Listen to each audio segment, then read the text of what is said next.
Today, I'm going to tell you a story about a guy who was present for both the Hiroshima and Nagasaki atomic bombings during World War II and survived. His name was Tsutomu Yamaguchi. He was born March 16, 1916, and he lived in Nagasaki, Japan. He had a wife, Hisako, and a son, Katsutoshi. He worked as a draftsman, designing oil tankers for Mitsubishi Heavy Industries in the 1930s. In the summer of 1945, he was in Hiroshima for a 3-month-long business trip. August 6th was supposed to be his last day in Hiroshima. Around 8:15 that morning, he was getting ready to leave, but realized he forgot his hanko, which is a type of travel stamp, so he began walking back to retrieve it. That is when he heard an aircraft overhead. It was an American B-29 bomber called Enola Gay. He looked skyward and saw a small object drop from the bomber, and it was attached to a parachute.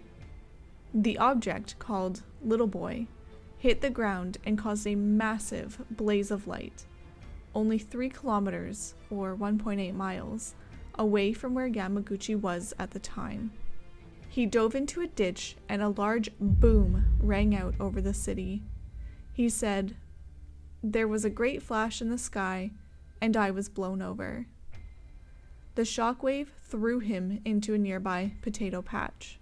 Of the incident, he said, "I don't know what had happened. I think I fainted for a while. When I opened my eyes, everything was dark, and I couldn't see much. It was like the start of a film at the cinema, before the picture has begun, when the blank frames are just flashing up without any sound." There was so much dust and debris from the blast that it shrouded the morning sun.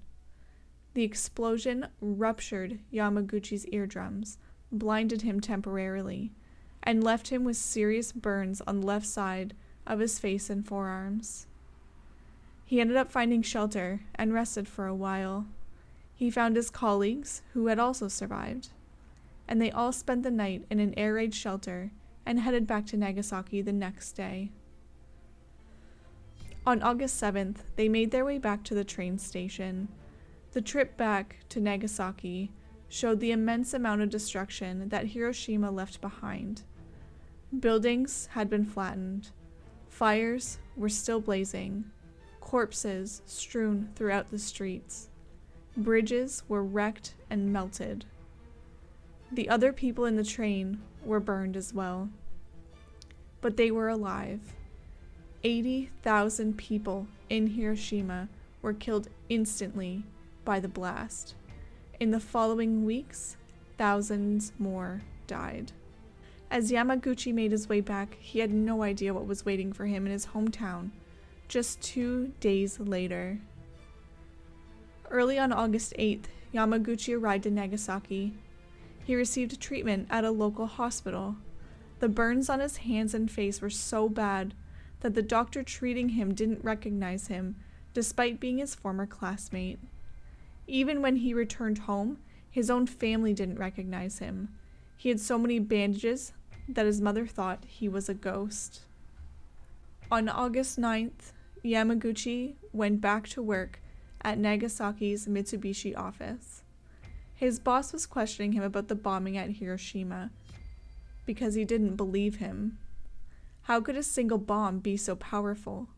How could it create such destruction? How could it kill thousands of people and destroy an entire city?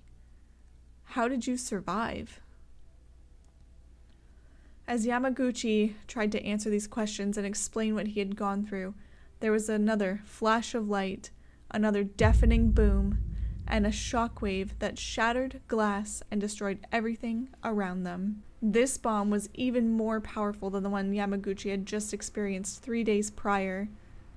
Dubbed Fat Man, it was the father to the little boy that had hit Hiroshima. Nagasaki has a hilly landscape, and that combined with a reinforced stairwell in the building had muffled the blast inside the office. Yamaguchi's bandages were blown off. He was hit with more radiation, but he was relatively unhurt. Yamaguchi once again was less than 2 miles from this nuclear explosion. Yamaguchi, once again, had survived. Fearing the worst for his wife and son, Yamaguchi rushed home to check on them. He saw that his house had been flattened, which was disheartening. However, he soon learned that his wife had been out looking for burn ointment for him. When the explosion came, she took refuge in a tunnel with their son. They both survived the attack. The radiation from the 2 attacks started to take their toll on Yamaguchi. He began vomiting constantly. The wounds on his arms were not healing, and they turned gangrenous. His hair started to fall out. He had a fever. He could barely eat or drink. He thought he was going to die. On August 15th, Emperor Hirohito announced Japan's surrender in a radio broadcast. Yamaguchi said, "I had no feeling about it. I was neither sorry nor glad." Yamaguchi slowly recovered from his radiation exposure. He went on to live a relatively normal life. He worked as a translator for the U.S. Armed Forces, taught at a school, and then returned to his engineering job at Mitsubishi. He and his wife went on to have 2 more children, both daughters. Yamaguchi dealt with the horrific memories of the bombings in many different ways. He wrote poetry, he wrote a memoir about his experiences, and he attended a screening for a documentary about the bombings where he pleaded for the abolition of atomic weapons. He also became a proponent of nuclear disarmament. Yamaguchi applied to the government for Niju Hibakusha, meaning twice bombed person, since they had previously only given him recognition for surviving one of the attacks. This would give him official recognition of surviving both Hiroshima and Nagasaki. His application was accepted by the Japanese government in March 2009, and to this day, he is the only person who has been officially recognized as a survivor of both bombings by the government. As far as his health went, he lost the hearing in his left ear. Later in his life, he suffered from cataracts and leukemia due to the amount of radiation exposure from the bombings. His wife suffered from radiation poisoning as well, and died in 2010 at the age of 93 of kidney and liver cancer. In 2009, Yamaguchi learned that he had stomach cancer. It was not related to either of the bombings, but it was going to take his life. And on January 4th, 2010, it did just that. Yamaguchi died at the age of 93 in Nagasaki. The personal stories we hear from the horrific events of war shed light on the devastation that it can cause. We should not ignore or forget about Yamaguchi's story. We can all learn something from it.